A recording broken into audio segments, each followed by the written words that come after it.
রাসূল তার মার কবরটা আমি মদিনা শরীফ থেকে জুলহুলাইফা থেকে আবওয়া পল্লীতে, আব্দুর রহিম ভুল গেলে বলিস, মদিনা শরীফের থেকে খয়বার যাবার রাস্তার পাশে রয়েছে আমিনা আলাইহিস সালামের কবর, আমাদের হুজুরের মার কবর। একটু হাত উঠাইতে হবে, যারা হাত উঠাবে না তারা এখানে থাকতে পারবে না। হাত উঠান। আমার রাসূলের মার আর সেখানে শুয়ে আছে। সেদিনকে এক বদমাইশ সে বলছে রাসূলের মা জাহান্নামী বাপ মা। আমি বললাম ভাই তুমি কোরআনের আয়াত পড়ে তরজমা তুমি করো, ওয়া মা কুন্না মুআয্যিবিনা হাত্তা নাবাসা রাসূলা। আব্দুর রহিম হুজুরের মাঝে জান্নাত, এই আয়াতে তার দলিল।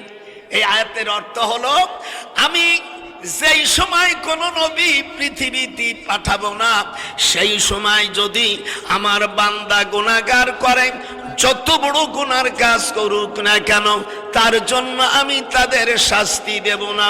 ওমা কুন্না, একটু পড়ো আমার সাথে, আমার এই আয়াতটা বনি ইসরাইলের 15 পারায় 15 নম্বর আয়াত। ওমা কুন্না মুআয্যিবিনা হাত্তা নাবাসা রাসূলা। আপনাদের এখানে বঙ্গ অনুবাদ আছে, আপনি না বুঝলে আমার কাছে আসবেন। আমি বললাম ও বেয়াদব মৌলবীরা যারা বলছো রাসূলের মা বাপ জাহান্নামী, নিঃসন্দেহে তুমি জারদ সন্তান ছাড়া কিছু না। তুমি কোরআন বোঝো না, কোরআন যদি না বুঝিস আমার কাছে তোর জাত গোষ্ঠী চলে আয়। আমি 1 বছর বয়স না 99 বছর বয়সের বা 60 বছরে আমি হাদিস পড়াইতেছি। আয়াত দিলাম, আয়াতের ব্যাখ্যা কি করবি কর। ওমা কুন্না, আমার সাথে পড়েন, না পড়তে পারলে ঠোঁট বুড়ো আমি আর কতদিন কবর সিটে পড়বা, একটু মুখ, মা বোনেরাও মুখ ঠোঁট নড়াম। ওমা কুন্না, বিসমিল্লাহির রহমানির রহিম, ওমা কুন্না মুআয্যিবিনা হাত্তা নাবাসা রাসূলা।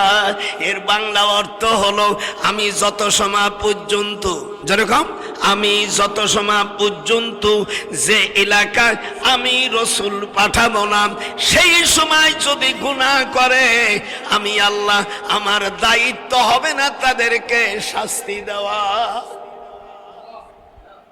আপনারা বলুন, এই বদমাইশরা, তোরা তো কোরআন বুঝিস না, হয়তো কোন দলের সাপোর্ট নিছিস, দাঁত একটা করে ভাঙ্গে ফেলবো।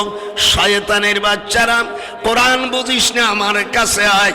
আল্লাহ তাআলা বলেন আমার রাসূলকে আমিনা আলাইহিস সালাম উনি যখন দুনিয়া আসে, ঈসা আলাইহিস সালাম থেকে হুজুর পর্যন্ত 570-72 বছরের মধ্যে কোন রাসূল আসে নাই। কথা বলিস না কেন? কথা বলেন না কেন? আপনারা আমার হিসেব বোঝেন না?